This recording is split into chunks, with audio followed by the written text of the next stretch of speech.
평안함과 느슨함 사이에서, 평안함과 느슨함 사이에서라는 제목으로 하나님 말씀 전하겠습니다. 여러분, 오은영 박사님 아시죠? 오은영 선생님이라고도 부르고 오은영 박사님, 유명하시잖아요. 애통령이라는 별명을 가지고 있고, 전에 제가 봤던 프로그램 중에 우리 아이가 달라졌어요. 아시죠? 우리 아이가 달라졌어요. 막 떼쓰고 난리가 아닌 아이도 이 선생님 만나고 또 부모들이 이 솔루션을 받고 나면 부모도 바뀌고 아이도 바뀌어요. 야, 이런 아이가 바뀔까 싶은데 이 프로그램의 묘미예요. 또 그 아이가 또 바뀌게 됩니다. 전문가를 만나니까 또 이 솔루션 프로그램을 하니까 그렇게 전과 후가 다르게 바뀐다라는 것입니다. 저도 예전에 그 프로그램 보고 생각하는 의자, 저희 아이들 어렸을 때 생각하는 의자에 좀 앉히기도 했죠. 많이 도움이 되고 또 그런 전문가의 손길 때문에 바뀐다라는 것입니다. 그런데 여러분, 진짜 사람을 바꾸시는 분은 하나님이시죠. 여러분, 하나님이 우리를 바꾸시는 줄로 믿습니다. 하나님이 사람을 만지시면요, 그 마음을 만지시면요, 바뀌어요. 잘 안 바뀌는 게 사람이지만 또 하나님이 만지시고 성령님이 감동하시면 그 사람이 바뀌어요. 말이 바뀌고요, 행동이 바뀌고요, 마음 씀씀이가 바뀝니다. 그리스도를 닮아가는 게 신앙의 굉장히 중요한 요소죠.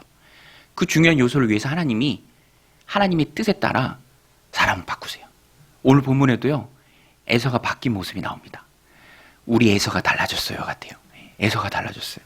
오늘 본문에 보면 400명을 이끌고 동생을 어찌하려고 왔던 에서가 맞는가 싶을 정도로 동생 야곱을 향해서 하는 말에 배려가 있고요, 또 사랑이 담겨 있고요, 여하튼 그 말에 꿀이 뚝뚝 떨어집니다.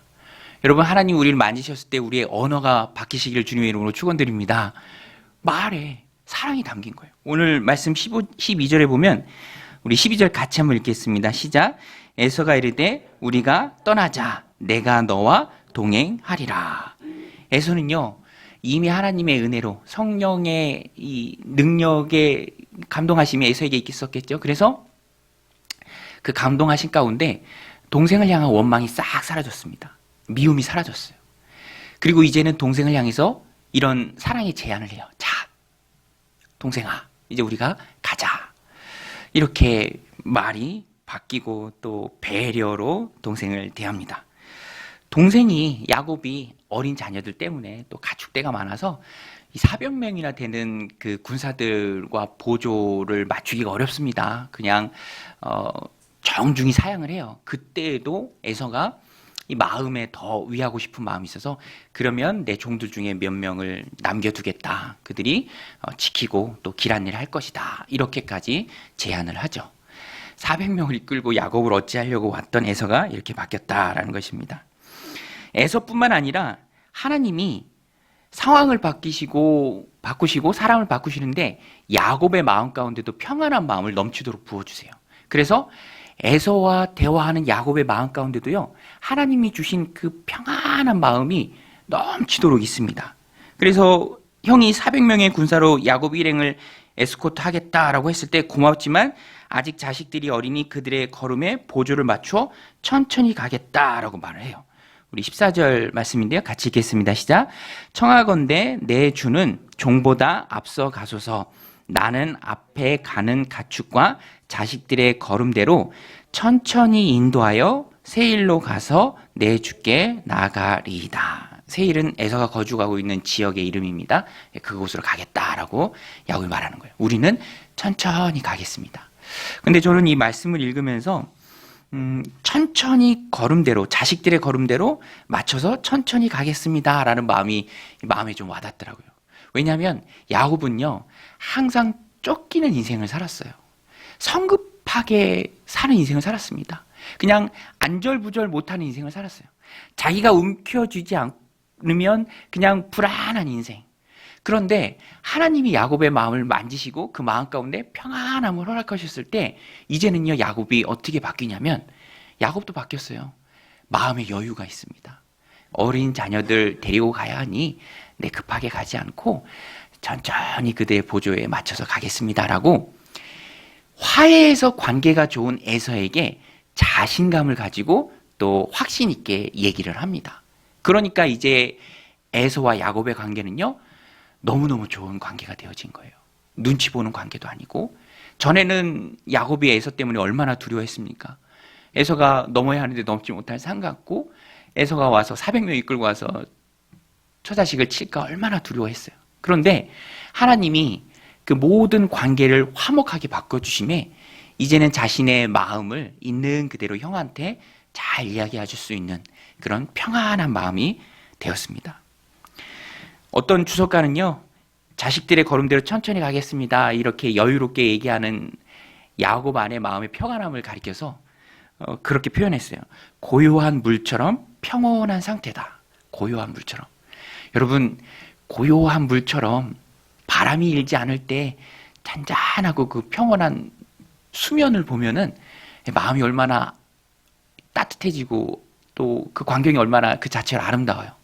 저도 자전거 타고 한강변 달릴 때 이른 아침에 달리면 한강이 그래요. 잔잔합니다. 물 한 개만 잔뜩 껴있고 수면에 어떤 움직임도 없어요. 그러면 어떻게 되는지 아세요, 여러분? 페달에 힘이 생겨요. 페달을 밟는 느낌이 달라요. 그냥 힘이 평온한 가운데 막 솟는 걸 느껴요. 우리의 인생도 그래요.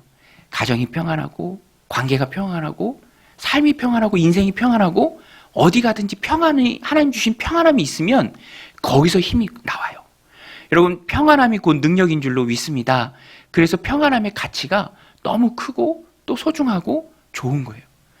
그래서 오히려 자신을 희생하고 또 비용을 들여서 평안을 사는 사람들도 많아요. 전쟁을 겪고 있는 모습들을 우리가 봅니다. 그 안에 얼마나 힘든 모습들이 많이 있어요. 하나님이 우리에게 평화를 주시고 내 마음에 평안함을 주시면 거기서 힘이 나는 거예요. 거기서 하나님 주신 능력이 생기는 겁니다.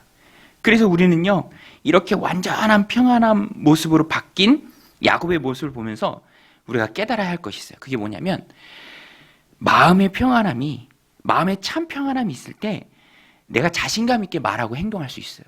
오늘 야곱이 그랬던 것처럼. 관계가 평화이니까 얼마든지 나아가서 확신 있게 말할 수 있는 것이죠. 또 중요한 것은 그 참 평안함을 하나님이 주신다라는 거예요. 우리 한번 따라서 해보겠습니다. 평안함은 하나님이 주신다.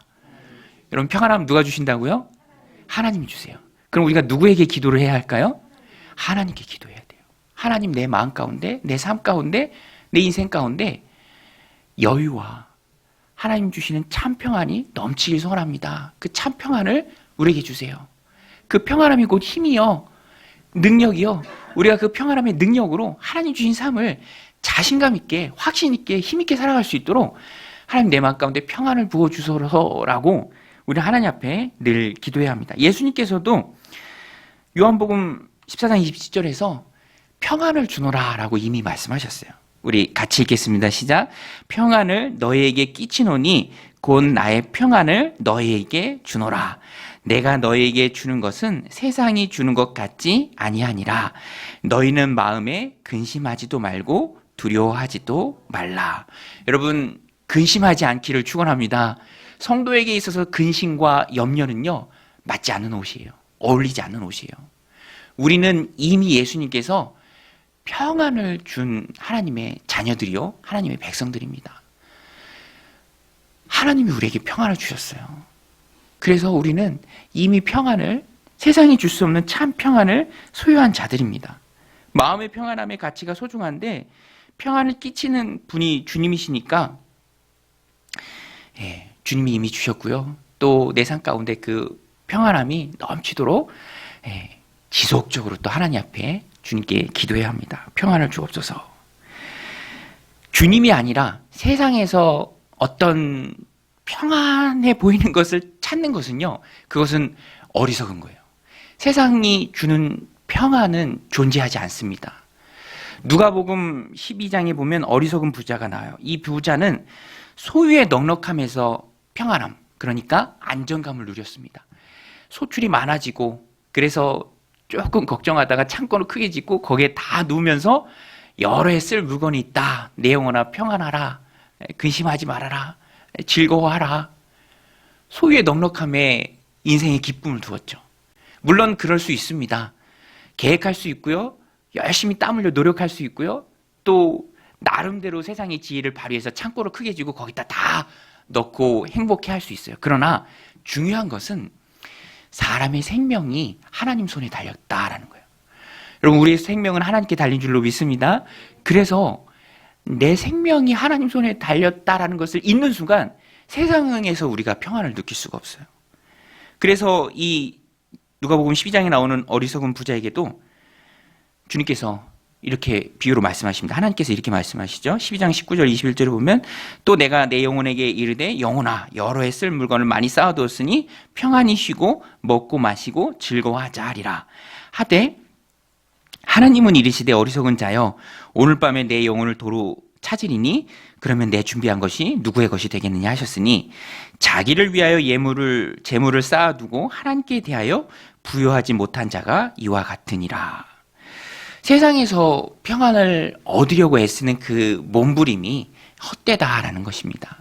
세상이 우리에게 줄 수 없어요. 평안은 하나님만이 우리에게 줄 수 있습니다. 그래서 하나님이 우리에게 주시는 평안을 비유할 때 내가 너에게 주는 평안은 세상이 주는 평안과 다르다라고 말씀하셨어요. 세상이 쪽에서 얻는 그 평안, 그 일시적인 것과는 비교할 수 없을 정도로 질 높은 것이 하나님이 주시는 참 평안이죠. 여러분, 평안은요, 그래서 천국의 소망하고 같이 옵니다. 어떤 면에서는 천국의 소망이 내 마음 가운데 유일한 하나님이 주시는 귀한 참 평안이에요. 천국의 소망이. 구원 없이 평안이 없습니다. 구원 없이 이 땅에서 무언가를 얻으려 하고 이 땅에서 무언가를 이루려고 하는 것은 마치 바닷물을 퍼마시는 것 같아요. 아무리 마셔도 갈증을 해결할 수 없죠. 그래서 하나님이 주시는 참 평안을 우리가 맛보고자 한다면 우리는 주님 주시는 그 구원의 참 맛을 깨달아야 합니다. 여러분, 가장 시급하고 중요한 것이 사람의 생명이죠. 여러분 동의하십니까? 사람의 생명이 가장 소중하죠? 그래서 구급차가 오면 어떻게 하죠? 저는 그런 거 볼 때마다 감동이 돼요. 구급차가 오면은 모세의 기적처럼 홍해처럼 다 갈라지죠. 구급차보다 더 바쁜 게 없다는 거예요. 사람 생명 살리는 일이 중요하잖아요. 그러니까 길 다 터주고 가는 거죠. 그런데 그러한 육신의 생명보다도 훨씬 더 중요하고 귀한 것이 바로 영혼의 구원이에요. 내 영혼이 하나님 품 안에 있는 것. 그때 비로소 그 하늘의 평안이, 구원의 참 기쁨이, 하나님 언제 날 부르셔도 내가 하나님 품 안에 간다라는 그 구원의 확신이 평안으로 내 마음 가운데 자리 잡는 것이죠. 그래서 진짜 평안은 구원받은 이후에 주어지는 거예요. 구원받은 이후에 하나님이 주신 그 참 평안이 내 심령 가운데 머무릅니다. 육신의 생명보다 훨씬 더 소중한 게 영생이죠. 악인의 부활이 있고요. 또 의인의 부활이 있습니다. 보세요. 지금 우크라이나가 전쟁하면서 생명이 가장 귀하잖아요. 그래서 이렇게 우크라이나 그 뉴스로 영상 같은 거 보면은 마스크 안 써요. 지금 뭐 마스크를 왜 씁니까? 전쟁하는데. 방역 수칙이란 게 없잖아요. 왜냐하면 전쟁이 또 생명을 구원하는 게 가장 중요하기 때문에. 또 그것을 뒤집어서 얘기하면은 그런 생명보다도, 육신의 생명보다도 훨씬 더 중요한 게 영혼의 생명이죠. 위험에서, 전쟁에서 구원받는 것도 이 코로나보다 훨씬 더 중요한 거고요. 또 그런 전쟁에서 구원받는 것보다 훨씬 더 중요한 것이 내 영혼이 하나님 앞에 서는 그 영혼의 구원이 훨씬 더 중요하죠. 누가복음 16장에 보면 부자와 거지 나사로가 나옵니다. 우리는 그 비유를 통해서 정말 절실하게 깨닫게 되죠. 삶이 죽음 이후에도 연장됩니다. 부자는 음부에서 고통을 받고요. 나사로는 아브라함 품에서 위로를 얻습니다. 그 모습이 생생하죠. 땅에서의 삶이 전부가 아니다라는 것입니다. 그래서 우리가 하나님 앞에 평안을 주옵소서라고 기도할 때 그 구원의 기쁨이, 그 구원의 감격이 내가 지금 겪고 있는 모든 문제와 어려움과 그 힘든 것을 압도하는 그 천국의 소망이 내 안에 더 커질 수 있도록 우리 하나님 앞에 기도해야 합니다. 또 하나님이 주시는 평안은요, 하나님이 인정하시는 길 위에 있을 때 우리에게 주어집니다. 오늘 야곱을 통해서 우리가 그것을 잘 알 수 있어요. 야곱이 하나님 주시는 큰 평안이 임했을 때 겪고 있던 모든 문제가 사라졌죠. 그런데 야곱이 언약의 계승자로서 가나안 땅에 가야 한다 뜻을 세우고 그 가나안 땅을 향해 나아갈 때 하나님이 인정하시는 그 길, 하나님이 뜻하신 그 길 위에 있을 때 자연스럽게 하나님의 평안이 야곱에게로 향했습니다. 언약의 계승자로서 가나안 땅을 향해 가는 그 길 위에 있었기 때문에 하나님이 에서의 마음을 바꾸시고 야곱을 보호하시고 야곱 마음 가운데도 평안을 허락하신 거예요. 모든 위협적인 상황을 사명을 쫓아가고 언약의 계승자로서의 그 하나님의 뜻을 붙들고 나아가는 야곱에게 하나님께서 허락해 주신 것입니다. 형의 마음에도 감동을 주시고 야곱에게도 평안함을 주시고, 이런 야곱의 모습을 우리에게도 적용할 수 있어요. 우리도 하나님이 인정하시는 그 축복의 길 위에 있으면 우리 심령 가운데 하나님 주시는 그런 평안함이 자동적으로 임할 줄로 믿습니다. 그래서 우리가 하나님 주신 평안함을 얻기 위해서 우리의 길을 점검해야 돼요. 내가 지금 하나님 기뻐하시는 그 일을 힘있게 감당하고 있는가? 믿음과 신앙의 길, 사명의 길, 하나님의 뜻 붙들고 하나님이 저희 아이들이요, 이렇게 방문 열고 이렇게 들어가면 갑자기 놀라서 뭔가를 이렇게 감추기도 하고 막 그래요. 저희 막내도 이렇게 뭐 영상 보고 있다가 엄마가 뭐 누르고 있는 그 현관 비밀번호 누르는 그 소리 들면 갑자기 막 당황하고 막 어디로 막 숨고, 하나님이 우리를 보실 때 그런 것이 없어야 된다는 거예요. 우리의 삶을 점검하고 우리가 어느 길 위에 있는지 점검하고 내가 분명히 하나님이 축복하시고 하나님이 인정하시고 하나님이 기뻐하시는 그 믿음의 길, 사명의 길, 신앙의 길을 걸어가고 있으면 자연스럽게 하나님의 평안이 머무르고 있는 것이죠. 오는 것입니다. 그 자리가 있어요. 하나님의 평안이 임하는 그 자리, 은혜가 임하는 그 은혜의 자리, 평안을 얻을 자리, 그것을 지키고 있으면, 내가 그 자리를 지키고 있으면 하나님 우리에게 평안의 능력을 부어주실 줄로 믿습니다. 그래서 우리는요, 항상 내 삶을 점검해야 합니다. 내가 지금 어느 길 위에 있는지 하나님 앞에서의 삶을 점검해야 돼요.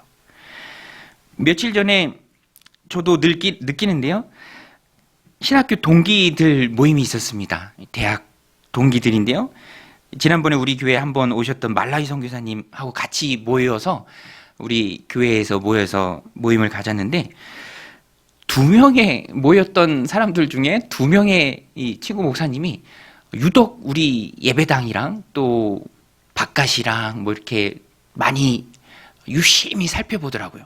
근데 나중에 알았어요. 그 2분 목사님이, 한 분은 이미 가정에서 개척을 시작했고 또 한 분은 이제 개척을 준비하더라고요. 그러니까 이제 저희 이제 시작하는 교회니까 궁금하게 또 유심히 뜯어보고 살피는 거예요. 한 분 목사님은 있는 중에는 다 같이 있을 땐 얘기 안 하다가 다 가고 나서 저랑만 있을 때 얘기하더라고요. 자기가 지금 여러 군데 돌아보고 있다. 여러 군데 돌아보고 있다. 그러면서 이제 이미 개척한 교회들도 방문해 보고 있는데 그런 얘기를 하더라고요. 그 친구 목사님의 고백이에요. 어느 교회 가봤는데 그 교회는 바로 옆에 노래방이 있더래요. 노래방. 그래서 분위기도 안 나고, 여러분 한번 생각해 보세요. 바로 옆에 노래방이 있어서 노래소리 다 들리고, 그러니까 너무 마음이 힘들었는데 우리 예배당, 우리 교회 공간을 보면서 그런 고백을 하더라고요. 너무 깔끔하고 너무 좋다. 앞에 노래방이 있는 게 아니라 치과가 있다 이러면서 되게 좋아하고, 그런 고백을 하면서 저도 그 고백을 들으면서 다시 한번 하나님 은혜에 대한 감사한 마음이 또 들었고요. 또 한 번 확신 있게 들었던 게 뭐냐면, 우리의 인생이 하나님 앞에 살아가면서 어느 때든지 내가 하나님 기뻐하시고 하나님 맡겨주신 그 사명의 길, 하나님 인정하신 그 축복의 길, 평안의 길, 은혜 얻는 그 자리를 지키고 있다면 하나님은 우리들 삶 가운데 복 주시고, 오늘 야곱에게 그랬던 것처럼 마음의 평안함과 여유를 허락하실 것이다 라는 그런 확신이 한 번 더 제 마음 가운데 불어오더라고요. 여러분, 우리가 믿음의 자리, 신앙의 자리 지키고 하나님 축복하시는 그 길에 서 있으면 하나님 우리들 삶 가운데, 10년 가운데 평안함 주실 줄로 믿습니다. 이것을 믿고 나아가는 것이 우리의 신앙이고 우리의 믿음이죠. 그것을 경험하는 것이 우리들의 신앙입니다. 누구나 한번 사는 인생에 하나님 뜻을 붙들고 나아가면 하나님께서 어떤 방법으로든 그 심령에 평안함을 주신다. 우리가 그것을 믿고 나아가야 합니다. 오늘도 우리에게 평안 주실 하나님을 믿고 신뢰하고 그 하나님 앞에 기도하며 또 내 삶의 길을 점검하고 비껴가 있다면, 조금 이탈해 있다면 그것을 다시 옮겨가면서 하나님 주시는 마음의 고요함의 평안이 여러분들 삶 가운데 넘치기를 주님의 이름으로 간절히 축원드립니다. 하나님께서는 야곱의 상황을 다 바꿔주셨습니다. 야곱에서의 위협을 호의로 다 바꿔주셨어요. 야곱에게는 마음의 고요한 평안을 주셨습니다. 이렇게 야곱의 위기는 하나님께서 안전함으로 다 바꿔주셨어요. 믿음으로 야곱은 위기를 극복한 거죠. 형이라는 큰 산을 하나님 앞에 야복강가에서 간절히 기도할 때 응답받고 마음의 평안함도 얻고 담대함도 얻었습니다. 이제는 완전히 형과 화해했어요. 그리고 고난이 없고 또 즐거울 일만 남았다라고 느끼는 바로 그때입니다. 평안한 삶이 보장되었고요. 더는 근심도 없고 염려도 없을 것 같습니다. 승리했어요. 이겼어요. 그런데 여러분, 영적으로 보면은 이때가 가장 위험할 때예요. 성경에서도 바울이 말하죠. 섰는 줄 아는 그때에 넘어질까 조심해야 된다. 큰 승리 후에 오는 위기가 있다는 거예요. 오늘 성경이 그것을 잘 말해줍니다. 평안의 때에 더 조심하고 깨어 있어야 합니다. 위기를 극복한 승리 후에 신앙적으로 느슨해질 수 있기 때문에 그래요. 그래서 오늘 말씀의 제목이 평안함과 느슨함 사이예요. 평안함 주시는 게 복이죠. 얼마나 귀합니까? 마음의 평안함이 곧 능력이고 힘이에요. 평안함 가운데 우리가 많은 일들을 감당할 수 있고 열매를 맺을 수 있죠. 그런데 또 한편으로는요, 그 평안함 가운데 우리는요, 더 하나님 앞에 긴장해야 하고요, 머무르지 않고 지체하지 않고 지속적으로 그 하나님 기쁘시게 하는 그 믿음의 길을 힘있게 가야 합니다. 오늘 본문의 야곱을 보면은요, 영적으로 느슨해지는 모습이 있어요. 오늘 본문 후반부에 그것을 잘 보여줍니다. 어떻게 알 수 있냐면 형 에서와 헤어졌습니다. 형이 베푸는 호의를 정중히 거절하고 이제 형 먼저 보내고 헤어지죠. 그리고 야곱이 어디로 가냐면, 여러분 야곱이 어디로 가야 했을까요? 야곱이 어디로 가야 합니까? 베델로 가야 해요. 하나님 만났던 그곳, 20년 전에 지팡이 하나 들고 밧단 하나로 도망치듯 쫓겨갈 때 꿈꾸었던 그곳에 제단을 쌓겠습니다라고 야곱이 서원했잖아요. 그러니까 베델로 가야 옳았어요. 베델이 아니더라면 아버지 이삭이 있는 고향 브엘세바, 언약의 땅, 그 지역으로 가야 했습니다. 그런데 야곱이 웬일인지 그렇게 베델이나 또 브엘세바로 가지 않아요. 숫곳이라는 곳으로 갑니다. 숫곳. 그리고 거기에서 거주할 장막과 짐승들의 우릿간을 지어요. 이렇게 야곱이 간이 처소를 만들었다라는 것은 여기에 좀 한동안 머물겠다라는 의미예요. 그리고 실제로 한동안 머뭅니다. 디나가 성숙한 여인으로 클 정도니까 대략 숫곳에 머물렀던 기간을 10년 이상으로 봐요. 그러니까 금방 이제 쫓아가서 베델로 가든지 아버지 계신 브엘세바로 가든지 해야 하는데 숫곳에서 머물러서 많이 지체했다라는 거예요. 그러면 우리가 생각해 볼 수 있죠. 도대체 왜 야곱은 곧장 베델이 아니라 브엘세바가 아니라 거쳐가는 숫곳에 그렇게 오랫동안 있었던 것일까? 처음에는 야곱이 아마도 그동안 힘들었으니까, 너무 지쳤으니까, 그리고 형과 완전히 화해했고 그 문제가 완전히 일단락됐으니까 마음에 너무 평안함이 임하는 거죠. 그리고 긴장이 풀어지면서 쉬고 싶었던 마음이 컸던 것 같아요. 그래서 그 쉬기 좋은 숫곳에 장막을 지어요. 그리고 우릿간을 짓습니다. 그리고 그곳에 한동안 좀 많이 지체를 해요. 성경도 그것을 꼬집어서 얘기하는데, 그래서 자기를 위해서 또 짐승을 위해서 우릿간을 지었다라는 표현이 있는데 하나님을 위해서 숫곳에서 뭘 했다라는 표현은 없습니다. 목적지가 있는 상태에서 오랫동안 지체하는 게 절대로 좋은 게 아니에요. 그래서 숫곳은 야곱 입장에서 인간적인 편의를 위해서 내가 좀 힘드니까, 내가 좀 어려우니까 여기서 좀 쉼을 얻어야겠다, 여기서 좀 한동안 쉬고 가야겠다, 분명한 목적지가 있는 상태에서 거기서 많이 머물렀다는 거예요. 그래서 자기를 위하여 혹은 짐승을 위하여라는 말은 나오지만 그곳에서 하나님을 위해 뭘 했다라는 말은 없어요. 우리 17절 같이 한번 읽겠습니다. 시작. 야곱은 숫곳에 이르러 자기를 위하여 집을 짓고 그의 가축을 위하여 우리간을 지었으므로 그 땅의 이름을 숫곳이라 부르더라. 여러분, 야곱이 가야 할 목적지가 있는 상태에서 잠깐 쉬려고 했지만, 여러분, 잠깐 쉬려고 하는데 잠깐 쉬는 게 되나요? 잠깐 쉬려고 하지만 그곳이 편하고 익숙해지면 계속 쉬고 싶은 게 사람의 마음이죠. 서면 앉고 싶고, 앉으면 눕고 싶고, 누우면 자고 싶잖아요. 목적지가 있는 상태에서 큰 평안함 가운데 이게 또 야곱에게 있어서는 느슨하게 됩니다. 그래서 어떤 일이 있었냐면 34장으로 넘어가면은 거기서 너무 많이 지체했기에 딸 디나가 욕보이는 일이 있고요. 그로 인해서 세겜 족속가의 사륙이 벌어지기도 합니다.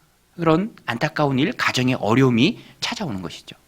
여러분, 승리했을 때, 뭔가를 얻었을 때, 하나님이 복 주셨을 때, 그때 오히려 더 깨어 기도해야 하고요, 긴장해야 하고요. 저는 영적으로 그런 표현 좋아합니다. 살얼음판을 걷는 마음. 우크라이나 보니까 러시아 군인들이 도로에다가 지뢰를 깔아놨어요. 한두 개 깔아놓은 게 아니라 3열 종대로 못 가게 깔아놨어요. 그런데 그걸 치울 수도 없죠. 치우면 터지니까. 그리고 가기는 해야 되겠고. 어느 영상에 보니까 차들이 순서대로 한 대씩 그 사이로 이렇게 조용히 지나갑니다. 밟지 않고. 그런데 어떤 면에서 우리의 신앙생활은 마귀가 깔아놓은 도처에 우리를 넘어뜨리려는 지뢰가 많이 있습니다. 그래서 깨어 기도해야 돼요. 여러분, 깨어 기도하는 은혜가 있으시길 바랍니다. 넘어지면 안 되잖아요. 실족하면 안 되잖아요. 평안함이 느슨함으로 가는 그 길이 되어서는 안 되잖아요. 하나님 주신 복이 오히려 화가 되어서는 안 되잖아요. 그러니까 우리는 큰 승리 이후에 하나님 주신 승리를 맛본 후에 더 깨어서 기도해야 합니다. 예수님이 그러셨어요. 예수님이 큰 기적을 행하신 후에도 항상 마무리는 기도로 마무리를 하셨습니다. 오병이어 기적 때도 그렇게 했고요. 왜냐하면 큰 승리 후에, 평안함을 맛본 후에 우리가 느슨해지기가 쉬워요. 야곱 보세요. 영적인 느슨함 속에서 중간에 머물러 있는 시간을 많이 보냅니다. 물론 야곱이요, 이 후에 보면 세겜에서 땅을 사요. 이 땅을 사는데, 땅을 사는 행위가 믿음의 행위입니다. 거기서는 그 모든 땅까지도 하나님이 주신 가나안 땅에 속했기 때문에 믿음으로 땅을 사기도 해요. 값을 치르고. 그리고 또 좋은 이름, 하나님, 이스라엘의 하나님이라는 그런 좋은 이름으로 그 땅의 이름을 짓기도 합니다. 그런 믿음의 행위들을 완전히 끝낸 건 아니에요. 그러나 중요한 것은 지금 중간에 지체하고 있어요. 방향이 좀 잘못되었습니다. 그러니까 그것이 가정의 어려움으로 찾아온다는 거예요. 그래서 성도는 하나님께서 평안함을 허락하셨을 때 성도는 영적인 긴장감을 가지고 있어야 합니다. 군대 있을 때 선임병들이 그런 말 많이 하죠. 야, 긴장해라. 긴장해라. 그런데 지나고 보면 그게 도움이 돼요. 긴장을 풀면 어디선가 이렇게 실수들이 나와요. 많이 잔뜩 긴장하는 건 좋지 않겠지만 적당하게 긴장하고 있는 게 그리스도인의 삶입니다. 깨어있는 거예요. 겸비하는 거죠. 하나님의 은혜를 지속적으로 구하는 것입니다. 그렇지 않으면 느슨함으로 연결되고요. 그 느슨함은 영적인 나태함으로 우리를 빠지게 합니다. 다윗을 보면 우리가 너무 잘 알 수 있는데요. 다윗이 인생 가운데 가장 큰 죄를 짓죠. 밧세바 사건. 그런데 그 밧세바 사건이 일어날 때를 보면은요, 다윗의 삶 가운데 느슨함 투성이에요. 느슨함 투성입니다. 다른 부하들 다 전쟁 나가 있는데 혼자 왕궁에 있었어요. 이 마귀가 역사할 수 있는 그런 영적인 틈을 다 주는 거예요. 그리고 성경이 분명히 얘기합니다. 저녁쯤에 침상에서 일어났어요. 사무엘상 11장 1절 2절 보면 그 해가 돌아와 왕들이 출전할 때가 되매 다윗이 요압과 그에게 있는 그의 부하들과 온 이스라엘 군대를 보내니 그들이 암몬 자손을 멸하고 라빠를 에워쌌고, 그 다음에 뭐라고 돼 있냐면 다윗은 예루살렘에 그대로 있더라. 그 다음에 또 뭐라고 돼 있냐면 저녁 때에 다윗이 그의 침상에서 일어나. 왜 저녁 때 일어납니까?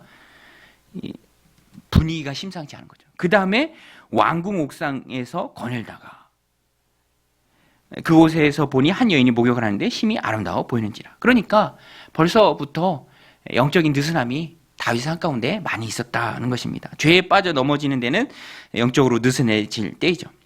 그러므로 성도는 늘 깨어 있어야 합니다. 살아오는 판을 걷는 마음으로 살아야 합니다. 제가 영적인 긴장감 또 살아오는 판을 걷는 심정 말씀드렸는데, 목사님 그러면 너무 피곤하지 않나요? 피곤하잖아요. 피곤하게 어떻게 그렇게 살아요? 그렇지 않아요. 그러면 피곤하지 않고 오히려 그렇게 깨어있고 기도하고 주님 부르짖고 은혜를 구하면서 기도하면서 사는 깨어있는 그 삶이 오히려 나를 지켜줍니다. 오히려 나를 건강하게 해줘요. 거기서 얻는 유익이 참 많이 있어요. 저도 하나님께 감사한 것 중에 하나가 목회의 시작을 개척으로 시작했다는 거예요. 목회 시작을 교회를 세우는 일로. 그게 왜 감사한가?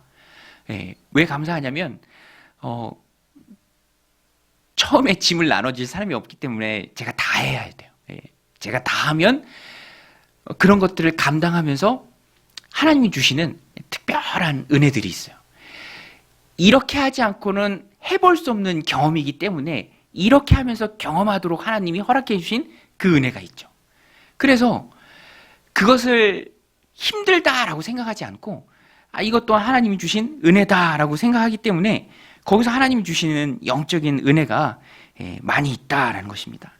그래서 저는요, 지금도 하나님 앞에 갖는 마음이 하나님 건강 허락하시면, 지속적으로 은혜 부어주시면 새벽 재단만큼은 나중에 하나님이 은혜 주셔서 돕는 그런 교육자들이 있다 할지라도 그건 내가 계속 한번 감당하고 싶다, 그런 마음도 주시고요. 그러니까 이게 이렇게 했을 때만 누릴 수 있는 특별한 은혜죠. 그러니까 이런 것을 허락해 주신 하나님의 은혜가 있다. 늘 깨어 있을 수 있는 은혜가 있다. 그리고 그것이 내 삶을 지킨다라는 것입니다. 깨어 있는 것이 너무너무 중요하죠. 예수님께서도 오병이어 기적 후에 제자들을 먼저 보내시고요, 따로 기도하러 산에 올라가셨습니다. 우리 마태복음 14장 23절 말씀 같이 읽겠습니다. 무리를 보내신 후에 기도하러 따로 산에 올라가시니라. 저물매 거기 혼자 계시더니. 이게 항상 예수님의 사역이 이랬어요. 많은 사람이 쫓아오고 힐링하고 프리칭하고 또 가르치고 그러는 사역이 많았지만 항상 그 마무리는 하나님 앞에 기도하는 시간이었습니다. 기도하는 시간이 있었기 때문에 예수님께서 십자가의 길을 힘께 가실 수 있었던 거예요. 오늘 우리도 기도로 깨어 있어야 합니다. 내가 지금 어디 있는지를 늘 점검해야 합니다. 쉬는 게 필요하죠. 너무너무 중요합니다. 그런데 그것이 너무 지체되고 그 중간에 너무 길어지면 그것이 또 느슨해질 수 있다는 거예요. 그래서 신앙의 목적지로 가는 결단은 내가 이제 그만 툭툭 털고 일어나서 가야지 하는 결단은 너무너무 중요해요. 그래서 교회를 등록하려고 이렇게 고민하시는 분들한테도 꼭 권면 드리는 게 고민이 너무 길어지고 기다리는 시간이 너무 길어지면 그것이 꼭 좋은 것은 아니죠. 하나님은 결단하고 다짐하고 그렇게 나아가는 사람을 기뻐하시고 또 그 길에 하나님 복을 부어주십니다. 중간에 너무 많이 지체하면 느슨해질 수 있고요, 또 영적인 나태함으로 빠질 수 있다는 것입니다. 그래서 하나님 앞에 현명한 성도는 하나님 주시는 평안함으로 육신을 위해서 너무 오래 머물러 있는 것이 아니라 하나님 원하시는 곳으로 나아가는 사람들입니다. 하나님 원하시는 믿음과 신앙의 자리가 어디입니까? 오늘 하나님 앞에 기도하는 가운데 그것을 깨닫고 그곳으로, 그 믿음의 자리로, 그 축복의 자리로 나아가는 믿음의 신실한 종들이 다 되시기를